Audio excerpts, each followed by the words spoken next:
এবার আমরা যে প্রবলেমটা সলভ করব সেটা হচ্ছে রেক্টেঙ্গেল। সো বলা হচ্ছে write a program which calculates the area and perimeter of a given rectangle. So area মানে হচ্ছে ক্ষেত্রফল।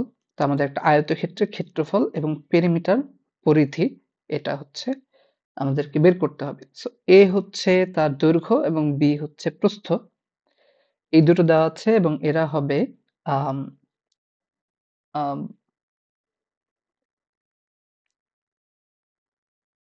এখানে হচ্ছে যদিও বলা নেই যে তারা ইন্টিজার হবে না রিয়েল নাম্বার হবে,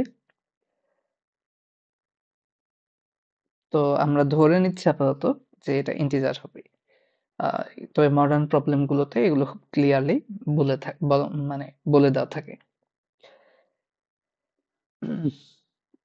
So, আমাদের আউটপুটটা ইন্টিজার হবে। সো এখান থেকে বোঝা যাচ্ছে যে ইনপুটটা আসলে ইন্টিজারে। সো আউটপুট আমরা স্পেস সেপারেটেড করে প্রথমে এরিয়াটা প্রিন্ট করব, তারপরে হচ্ছে পেরিমিটারটা প্রিন্ট করব। তো আমরা যদি দেখি এটা একটা আয়তক্ষেত্র। সো সীমা পেরিমিটার আর পরিধি হচ্ছে সীমানাগুলোর যোগফল। সো দুইটা দৈর্ঘ্যের জন্য উপরে আর নিচে দুইটা এ, আর হচ্ছে প্রস্থ হচ্ছে দুইটা, একটা ডানে একটা বামে, এদের জন্য দুইটা বি আমাদের যোগ করতে হবে। সো আমরা প্রথমে ইনপুট নিব, এ বি ডিক্লেয়ার করছি ইন্টিজার, এবং স্ক্যানএফ দিয়ে আমরা দুটো ইন্টিজার ইনপুট নিচ্ছি। Percentage D integer type specifier, এবং এ আর বি দিয়ে আমি তাদের অ্যাড্রেসটা দিচ্ছি এম্পারসেন্ট ইউজ করে। এবার আমাদের এরিয়া, এরিয়া হবে এ এবং বি এর গুণফল, দৈর্ঘ্য গুণ প্রস্থ।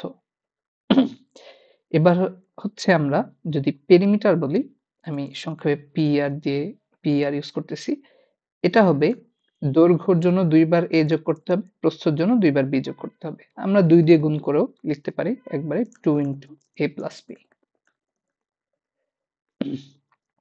তো আমরা হচ্ছে স্পেস সেপারেটেড দুইটা ইন্টিজার প্রিন্ট করব, একটা হচ্ছে এরিয়া, একটা হচ্ছে পেরিমিটার।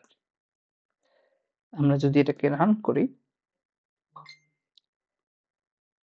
রান করে 3 এবং 5 এটার জন্য 15 এবং 16 দেখাচ্ছে, এটাই এক্সপেক্টেড। তো আমরা হচ্ছে এখন সাবমিট দিচ্ছি।